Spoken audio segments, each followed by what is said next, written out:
यदि इस पेड़ पर घोंसले बनाते हैं तो इसे समृद्धि का लक्षण माना जाता है। एक तरह से यह आगामी खुशहाली का संकेत होता है। जैसे कोए की आवाज कितनी भोंडी मतलब बेकार गंदी करके और कर्कश होती है ना। भोंडी का मतलब होता है भुंडा, भुंडी सी शकल का, ऐसे कह देते हैं ना कोई पर कहना नहीं चाहिए, लेकिन भुंडा मतलब अच्छा नहीं है, मतलब बेकार। लेकिन काकाम्बीर के घोंसले में बैठे कोए की महीन और चुलबुली आवाज जो एक बार सुन ले वह अवश्य ही मोहित हो जाता है, यानी कि आकर्षित हो जाता है, क्योंकि उसके कंठ से चाशनी पगे स्वर जो निकल रहे हैं, मतलब बहुत मीठे स्वर निकल रहे हैं। ठीक है ना, ऐसा। निबोरी, निबोरी जानते हो ना, नीम की निबोरी, नीम पर जो छोटा सा फल लगता है वो निबोरी होता है। निबोरी के बीज से तेल निकाला जाता है जो मारगोसा कहलाता है। क्या कहलाता है? मारगोसा।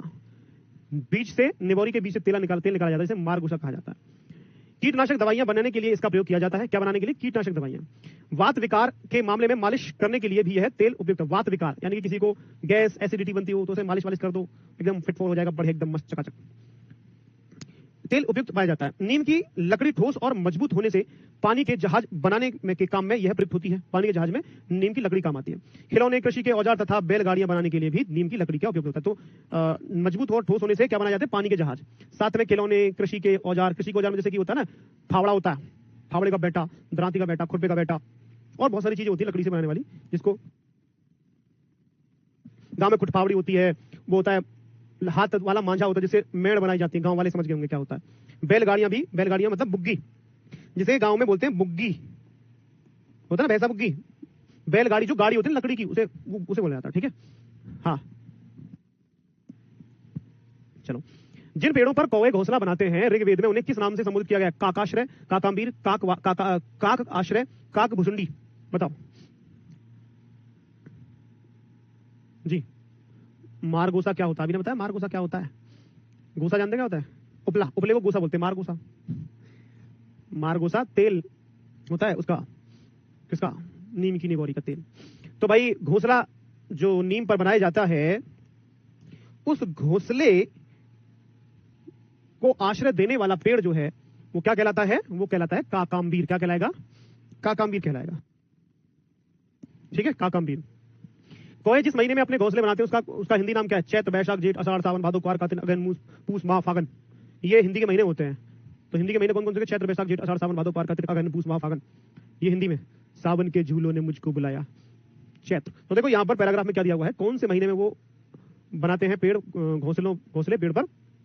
बैसाख में। बैसाख मतलब होता है जब गेहूं की फसल कटती है ना, तो उस महीने को बैसाख का महीना कहा जाता है। कौन सा महीना? बैसाख का महीना कहा जाता है। बैसाख के उधार हींग लो हींग, बैसाख के उधार हींग आती थी गांव में पहले। कौन कौन जानता है कि बैसाख के उधार हींग? और जब किसी को पैसे दिए जाते थे और लिए जाते थे तो बैसाख के उधार दिए जाते थे, क्योंकि बैसाख में वो क्या होता है, गेहूं की फसल कटती है और उसको बेचकर किसान पैसे लेकर आता है। तो इसलिए बैसाख जो महीना होता है सबसे विशेष होता है किसानों के लिए। नीम के फल का नाम बताओ। निबोरी, निमोली, निमोरी, निमोड़ी या निबोरी? निबोरी।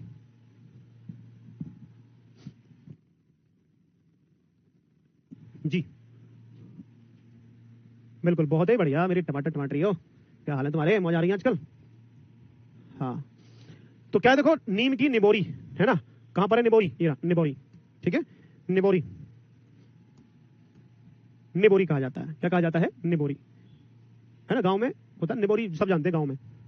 उनसे वो ऐसे मारते थे, जो पक जाती थी ना उसको पिचका कैसे मारते, पिचिक, तो इस फोर्स स्पीड के साथ जाती थी।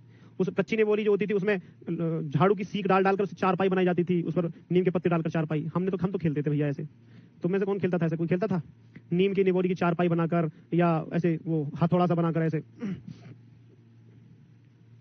पानी के जहाज बनाने में नीम की लकड़ी का प्रयोग होता है, क्योंकि पानी के जहाज बनाने में नीम की लकड़ी का प्रयोग होता है, क्योंकि यह ठोस और कमजोर होती है, यह ठोस और कठोर होती है, यह ठोस और मजबूत होती है, यह ठोस और रूखी होती है। कैसी होती है जी? गुड इवनिंग, बताओ। नहीं जानते? अरे यार, बड़े दुख की बात है। तो भाई नीम की लकड़ी से जहाज क्यों बनाया जाता है? क्योंकि ठोस और मजबूत होती है। क्या होती है? ठोस भी होती है और मजबूत भी होती है, और ये पानी में गलती नहीं है, और आसानी से डूबती तो है नहीं, गलती भी नहीं है ना। मारगोसा है नीम के बीज से बना तेल। तिल का तेल, सरसों का तेल, या नीम का बीज? मारगोसा क्या है? मारगोसा, मारगोसा, मारगोसा, गोसा गोसा गोसा गोसा, मारगोसा। जल्दी बताइए।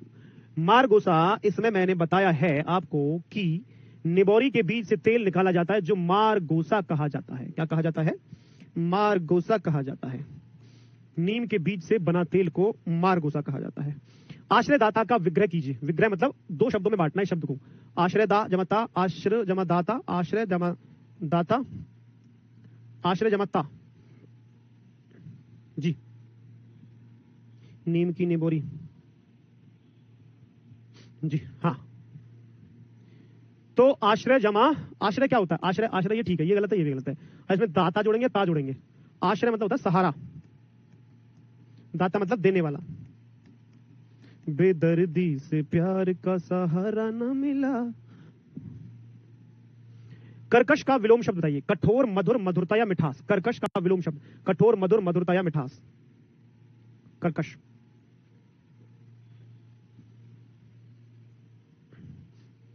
क्योंकि कर्कश क्या मतलब? कौवे की आवाज के लिए बोला गया है।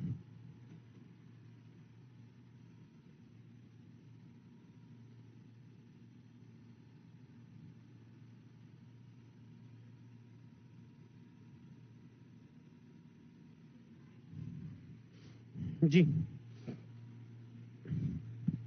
कर्कश का मतलब क्या होता है? मधुर तो होता नहीं, मधुरता भी, मिठास भी नहीं होती, तीनों अपोजिट है। कर्कश मतलब होता है कठोर, जो कानों को अच्छी नहीं लगती, जो कानों को अच्छी नहीं आती, लगती, पसंद नहीं आती, उसे बोला जाता है कर्कश आवाज। अगला है, इसे समृद्धि का लक्षण माना जाता है। तो इसमें समृद्धि क्या है? समृद्धि शब्द के लिए पूछा गया। भाववाचक संज्ञा, जातिवाचक संज्ञा, व्यक्तिवाचक संज्ञा या गुणवाचक संज्ञा। समृद्धि का लक्षण माना जाता है किसे, मतलब इसमें संज्ञा कौन सी है? अच्छा प्रश्न है, बताइए। इसे समृद्धि का लक्षण माना जाता है। देखो, अगर एक शब्द होता है समृद्ध व्यक्ति, क्या होता है? समृद्ध व्यक्ति मतलब धनवान, तो ये हो गया विशेषण, ठीक है, ये हो गया विशेषण। और इसी से बना है समृद्धि। समृद्धि तो यानी कि ये विशेषण से बनी है संज्ञा। ये क्या बनी है? विशेषण से बनी है संज्ञा। और विशेषण जिससे जो संज्ञा बनती है वो बनती है भाववाचक। कौन सी? भाववाचक संज्ञा, ठीक है। समृद्धि का लक्षण माना जाता है। समृद्धि क्या होती है? समृद्धि, गरीबी, बेरोजगारी, है ना, ईमानदारी, बेईमानी, बुढ़ापा, ये सब भाववाचक संज्ञा है। सब क्या क्या है? आपके सबके जितने भी अभी शब्द मैंने रिपीट किए सब भाववाचक संज्ञा है। समृद्ध से समृद्धि, गरीब से गरीबी, बेरोजगार से बेरोजगारी, ठीक है।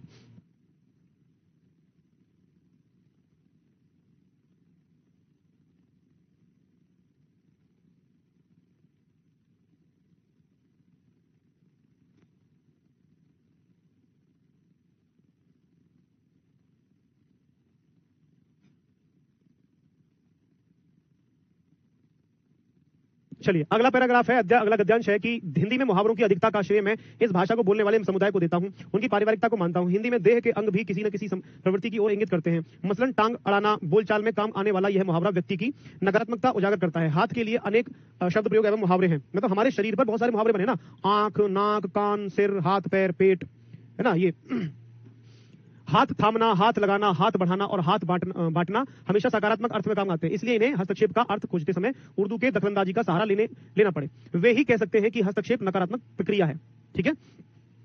हस्तक्षेप ने आक्षेप है और न आक्रमण। आक्रमण मेरे लिए सामान्य अर्थ में तथा जनतांत्रिक समाज के लिए भी हस्तक्षेप गलत काम को रोकने की चेतावनी है, प्रयास है। हस्तक्षेप का मतलब क्या है? गलत काम को रोकने की चेतावनी या प्रयास। तो मतलब एक ही मतलब इस पैराग्राफ में बताया गया है कि जो हमारे घर परिवार में जो मुहावरे, मतलब जो हमारी हिंदी भाषा में जो मुहावरे बनते हैं वो हमारे घर परिवार की बातों से ही बनते हैं, किसी मशीन में बनकर नहीं आते। और हाथ से जो जितने भी मुहावरे हैं वो सकारात्मक हैं, यानी कि पॉजिटिव हैं। केवल एक ऐसा मुहावरा है जो हस्तक्षेप शब्द के लिए इसका उर्दू अर्थ ढूंढेंगे तो दखलंदाजी। तो दखलंदाजी तो नेगेटिव हो गया। तो ये लेखक ये कह रहे हैं कि दखलंदाजी का अर्थ होता है गलत काम को रोकने की चेतावनी या प्रयास करना, गलत काम को रोकने का प्रयास करना।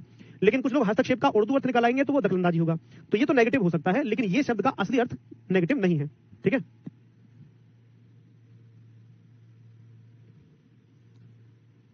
हाँ बताओ क्या? अच्छा, ओ सॉरी सॉरी सॉरी, कर्कश का विलोम पूछा था, सही कहा यार। मैंने सोचा कर्कश का अर्थ बताइए। कर्कश का अर्थ बताइए। मैंने अर्थ जो है वाक्य पूरा प्रश्न नहीं पढ़ पाया क्योंकि यहाँ पर लाइट का रोशनी आती है, तो मुझे लगा कर्कश का अर्थ पूछा गया है। कोई नहीं, तो बताइए कि यहाँ पर कर्कश का क्या मतलब, क्या विलोम होगा? कर्कश का विलोम क्या होगा? कठोर तो होगा नहीं फिर, ठीक है। बताइए आप, कर्कश का विलोम क्या हो जाएगा? जी, तो देखो, कर्कशता से अगर ता होता तो मधुरता आ जाता, ठीक है। लेकिन कर्कश है तो इसका विलोम हम क्या रखेंगे? मधुर रखेंगे। क्या रखेंगे? कर्कश का विलोम हम मधुर रखेंगे, ठीक है। अब ये सही हो गया, चलो कोई बात नहीं, हो जाता है। बड़े बड़े क्लासेस में छोटी छोटी बातें होती रहती है सिमरन, तुम नहीं समझोगी। चलो आगे बढ़ते हैं। हिंदी मुहावरों में किससे जुड़े शब्दों की भरमार होने की बात की गई है? परिवार, देह, व्यक्ति या समुदाय। देखो, हिंदी में देखो, हिंदी में देह यानी कि शरीर के अंग भी किसी न किसी प्रवृत्ति की ओर इंगित करते हैं, है ना। तो किसके संबंधित शब्द भरे पड़े हैं? शरीर से जुड़े हुए। हमारे हर एक शरीर पर कहीं ना कहीं कोई ना कोई मुहावरा बन जाता। परिवार से जुड़े हुए शब्द हैं, देह से या व्यक्ति या समुदाय से, बताओ। ये देह से जुड़े हुए शब्द हैं। कैसे? देह से जुड़े हुए शब्द हैं। ओके, क्या हुआ सीटेट? क्या हो गया सीटेट में? क्या हो गया? सीटेट का पिंचर हो गया क्या? अगला बताओ चलो। सकारात्मक अर्थ में प्रयोग होने वाला मुहावरा नहीं है।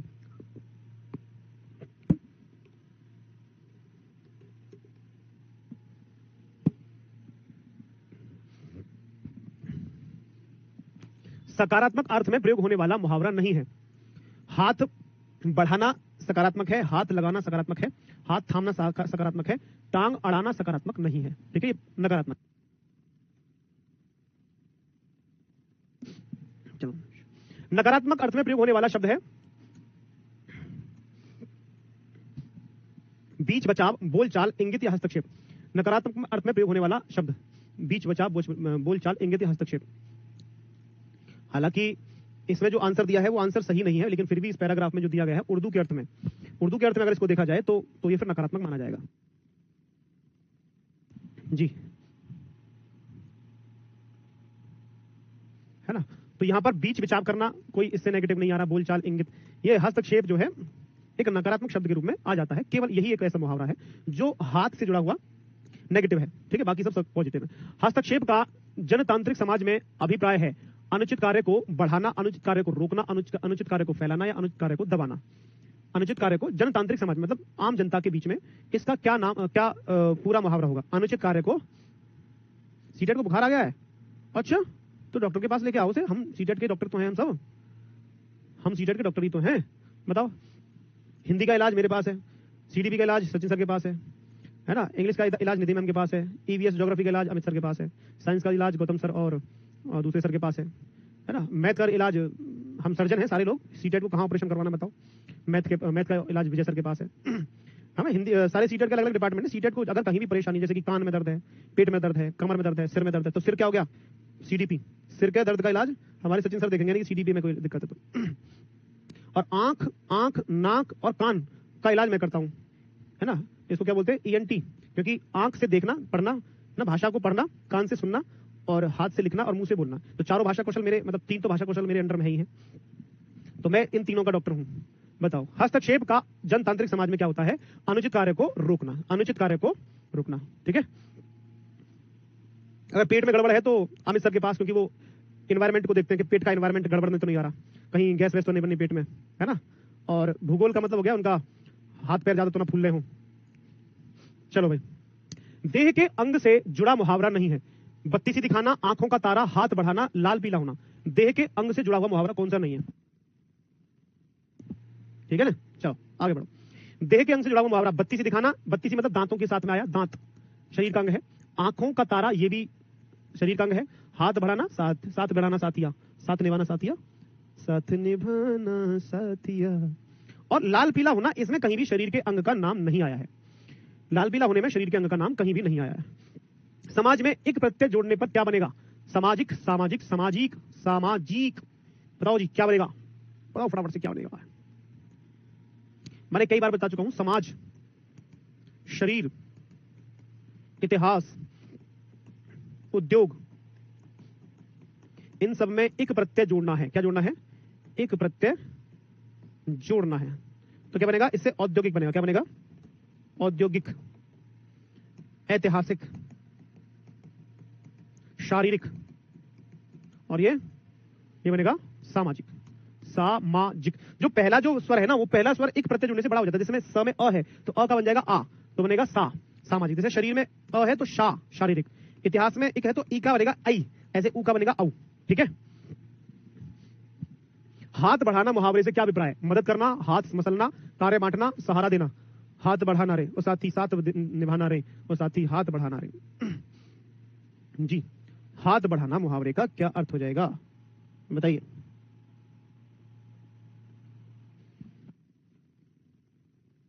हाथ बढ़ाना, ठीक है। ये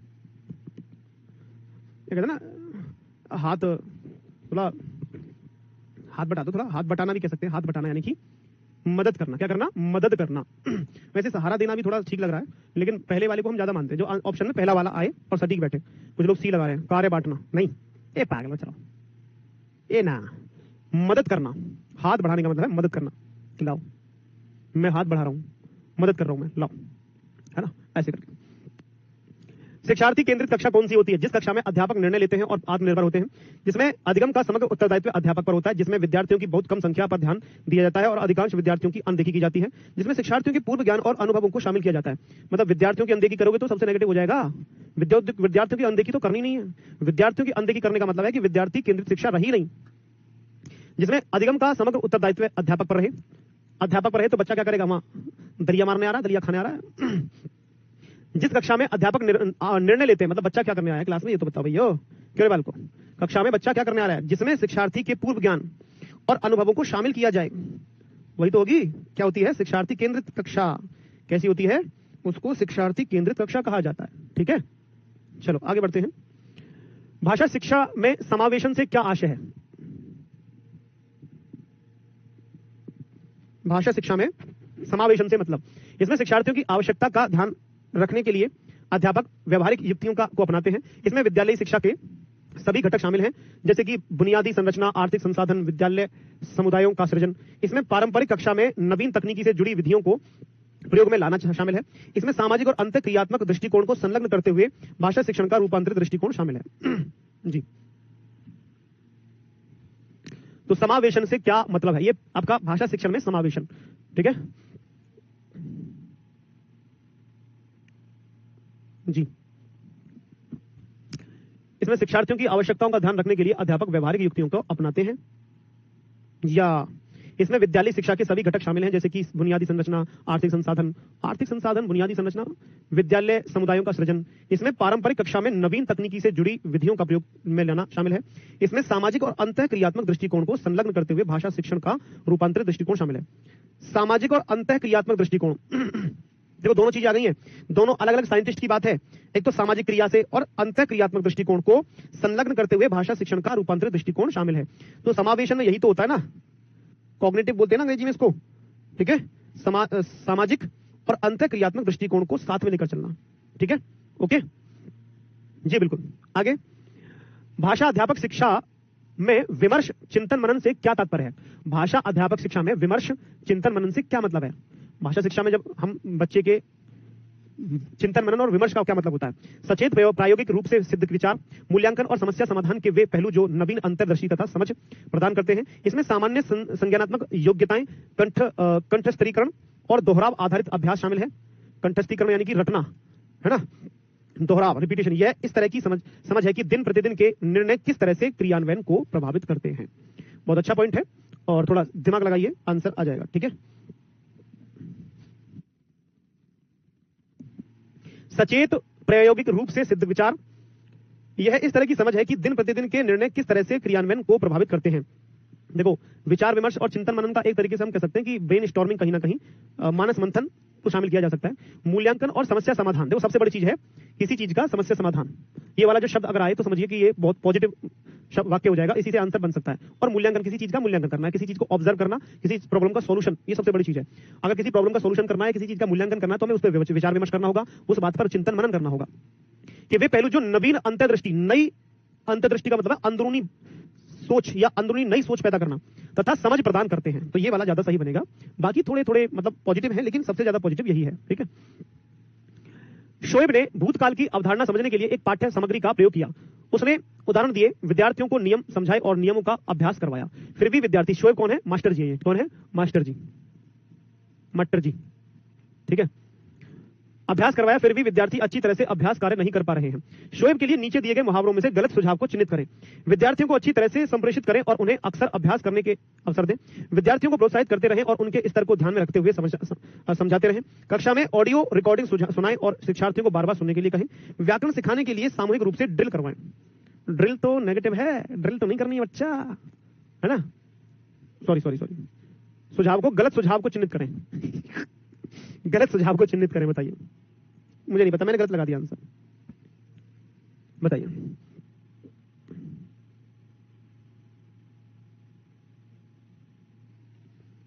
विद्यार्थियों को अच्छी तरह से संप्रेषित करें और उन्हें अक्सर अभ्यास करने के अवसर दें। अवसर देना सबसे पॉजिटिव है। विद्यार्थियों को प्रोत्साहित करते रहें और उनके स्तर को ध्यान में रखते हुए समझाते रहें। बच्चों के स्तर को ध्यान में रखकर समझाना भी पॉजिटिव है। कक्षा में ऑडियो रिकॉर्डिंग सुनाएं और शिक्षार्थियों को बार-बार सुनने के लिए कहें, ये भी पॉजिटिव है, क्योंकि उनको क्या करना है, भूतकाल की अवधारणा समझाने के लिए एक पाठ्य सामग्री का प्रयोग किया जाना। ठीक है। व्याकरण सिखाने के लिए सामूहिक रूप से ड्रिल करवाएं। तो ये नेगेटिव है भाई, ड्रिल जो है नेगेटिव वर्ड है। ठीक है, एक तरीके से इसको हम प्रयोग में नहीं ला सकते। ड्रिल कुछ जगह पर काम आती है, लेकिन ज्यादातर ये नेगेटिव ही माना जाता है। ठीक है। कक्षा में ऑडियो रिकॉर्डिंग सुनाएं और शिक्षार्थियों को बार-बार सुनने के लिए कहें, ये भी एक जो है बच्चों को अच्छी तरह आकर्षित करने का एक माध्यम है। चलिए, निम्नलिखित में से कौन सा कथन पाठ्य सामग्री आधारित व्याकरण पाठों के संदर्भ में सही नहीं है? पाठ्य सामग्री आधारित व्याकरण के पाठ व्याकरण के बिंदुओं के सभी प्रयोगों पर ध्यान केंद्रित करने में मदद करते हैं। पाठ्य सामग्री आधारित पाठ निर्देशित खोजबीन उपागम का अनुकरण करते हैं, जिसमें विद्यार्थी स्वयं भाषा के बारे में जानकारी प्राप्त करते हैं। पाठ्य सामग्री आधारित व्याकरण पाठों की योजना बनाते समय अध्यापकों को स्वयं अपनी ओर से भी सामग्री सृजित करनी चाहिए। इन पाठों में सुव्यक्त व्याकरण शिक्षण होता है और शिक्षार्थियों के लिए नियमों का वर्णन भी शामिल होता है। बताइए जी, निम्नलिखित में से कौन सा कथन पाठ्य सामग्री आधारित व्याकरण संदर्भ में सही नहीं है? बताइए फटाफट से। पाठ्य सामग्री आधारित व्याकरण के पाठ व्याकरण के बिंदुओं के सभी प्रयोगों पर ध्यान केंद्रित करने में मदद करते हैं। ठीक है। पाठ्य सामग्री आधारित पाठ निर्देशित खोजबीन उपागम का अनुसरण करते हैं, जिसमें विद्यार्थी स्वयं भाषा के बारे में जानकारी प्राप्त करते हैं। ठीक है, ये भी सीख है, खोजबीन उपागम का अनुसरण करना, जिसमें विद्यार्थी स्वयं भाषा के बारे में जानकारी, तो ये अच्छा तरीका है। पाठ्य सामग्री आधारित व्याकरण पाठों की योजना बनाते समय अध्यापकों को स्वयं अपनी ओर से भी सामग्री सृजित करनी चाहिए, ये भी ठीक है। इन पाठों में सुव्यक्त व्याकरण शिक्षण होता है और शिक्षार्थी के लिए नियमों का वर्णन भी शामिल होता है। मतलब जो पाठ्य सामग्री आधारित व्याकरण पाठों के संदर्भ में इन पाठों में सुव्यक्त व्याकरण शिक्षण होता है और शिक्षार्थियों के लिए नियमों का वर्णन भी शामिल। नियमों का वर्णन नहीं होता, नियमों का वर्णन खुद करना होता है। मतलब जो पाठ्यक्रम में जो सिलेबस में आपने देखा होगा, मैंने देखा है, सिलेबस में जो व्याकरण के पाठ लगे हुए हैं उन पाठों में कोई भी विश्लेषण या व्याख्या नहीं दी होती है, वर्णन नहीं दिया होता है। उसमें ये पाठ से प्रश्न पूछ लिया जाता है कि इस पाठ में प्रयुक्त पंक्ति में कौन सा अलंकार है या कौन सी संज्ञा है। व्याख्या नहीं दी होती है सिलेबस के अंदर। ठीक है, उसका वर्णन नहीं दिया होता है और सुव्यक्त व्याकरण नहीं होता है। सुव्यक्त मतलब अच्छे से व्यक्त करने वाला, वो एकदम संकेत दिए होते हैं, उसमें केवल प्रश्न के रूप में व्याकरण दिया होता है। सुव्यक्त मतलब अच्छी तरह से डिफाइन करके व्याकरण को नहीं दिया जाता है पाठ्य सामग्रियों में, यानी कि किताबों के अंदर जो आप छोटी किताबों को देखना, उनमें उनका आंसर नहीं होता है। मतलब केवल क्वेश्चन होते हैं, पाठ से व्याकरण से जुड़े हुए क्वेश्चन होते हैं, आंसर नहीं होता। अब देखना इस चीज को। निम्नलिखित में से कौन सी भाषा शिक्षा की अवधारणा नहीं है? कौन सी भाषा शिक्षा की अवधारणा नहीं है? चुनौतीपूर्ण अवधि की परिकल्पना, बोधगम्य निवेश, मस्तिष्क क्षति एवं नियंत्रण, सकारात्मक पुनर्बलन। भाषा शिक्षा की अवधारणा कौन सी इसमें से नहीं है? बताइए। देखो, भाषा शिक्षा की अवधारणा बोधगम्य निवेश तो होता ही है। ठीक है, सकारात्मक पुनर्बलन भी होता है। भाषा शिक्षा की अवधारणा मतलब भाषा से जुड़ा कोई एक थॉट या एक परिकल्पना। चुनौतीपूर्ण अवधि की परिकल्पना, ये भी ठीक है, पॉजिटिव है। लेकिन मस्तिष्क क्षति एवं नियंत्रण, ये जो है एक विकार से संबंधित है। ये क्या है? ये भाषा शिक्षा का विकार है। क्या है ये? विकार है। ये क्या समझे? ये क्या है? एक विकार है, यानी कि बीमारी से जुड़ा हुआ है। ये कोई भाषा शिक्षा की अवधारणा नहीं है। राष्ट्रीय शिक्षा नीति 2020 कहती है कि विद्यालय में अधिगम के लिए बहुभाषिकता और भाषाओं की शक्ति आवश्यक है। आगे की शिक्षा को सहज बनाने के लिए विद्यालय के प्राथमिक चरण में माध्यम के रूप में अंग्रेजी भाषा हो। सभी भाषा अधिगम मातृभाषा में ही होना चाहिए। बच्चों को अपनी रुचि के अनुसार अपने अनेक भाषाएं सीखनी चाहिए। तो 2020 की शिक्षा नीति क्या कहती है? क्या कहता है ये सावन? हाँ, पीवाई क्यूज है बेटा, ये बिल्कुल सही कहा, प्रीवियस ईयर क्वेश्चन पेपर है ये। ठीक है जी, बताइए भाई। अंग्रेजी भाषा को माध्यम बनाना, तो ये तो गलत है। सभी भाषा अधिगम मातृभाषा में ही होना चाहिए, ये कहीं ना कहीं ठीक है, लेकिन उस 2020 की शिक्षा नीति के अनुसार नहीं है। बच्चों को अपनी रुचि के अनुसार अनेक भाषाएं सीखनी चाहिए। आगे की शिक्षा को सहज बनाने के लिए विद्यालय के, अच्छा ये माध्यम हो गया, विद्यालय में अधिगम के लिए बहुभाषिकता और भाषाओं की शक्ति आवश्यक है। क्या? बहुभाषिकता और भाषाओं की शक्ति आवश्यक है। बहुभाषिकता और भाषाओं की शक्ति, ये दोनों ठीक है। मतलब 2 पॉइंट इसके अंदर है, ये वाला ठीक आएगा आपका। ये आपके राष्ट्रीय शिक्षा नीति 2020 में इस चीज पर गौर दिया गया है। ठीक है, ओके। बहुभाषिकता और भाषाओं की शक्ति, इसको समझना। अगले, अंततः इसके साथ, इसके अलावा यह किसके उदाहरण है? योजक उपकरण के, संबद्धता के, शब्द संपदा के या व्याकरण के क्षेत्र के? ये किस तरह के शब्द हैं? अंततः, इसके साथ, इसके अलावा।